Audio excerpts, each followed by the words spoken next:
Hello వరే రామచంద్ర.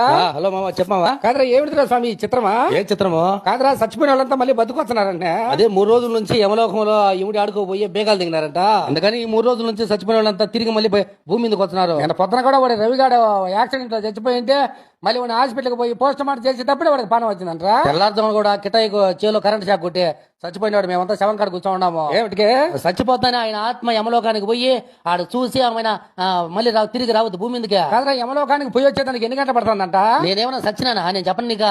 కాదు చచ్చిపోయిన అడిగితే చెప్తారు ఎన్ని గంటలు పడుతుంది ఏం కథని. వాడు మొన్న రవిగాడు చచ్చినాడు, వాడు వచ్చి చెప్తున్నాడు 3 గంటలు పడుతుందంట. వాడు 1.5 గంట, రాను 1.5 గంట. కాదరా యమలోకానికి ఏ పొద్దు మూత్ర వేయలేదు. ఏమంట వాళ్ళ విషయం?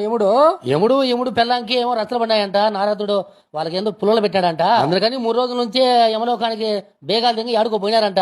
ఆ రాత్రి చేసి ఇచ్చేసినంత అడిగిన వాళ్ళంతా చెప్తున్నారంట పోయి చచ్చిపోయిన వాళ్ళందరూ అందరికి. కాదరా ఇంతకాలం నుంచి చచ్చిపోయిన వాళ్ళంతా ఏడున్నారంట? ముందుగా చచ్చిపోయిన వాళ్ళంతా యమలోకంలో రూమ్ లో పెట్టున్నారు స్వామి. వీళ్ళు ఇప్పుడు చచ్చిపోయిన వాళ్ళంతా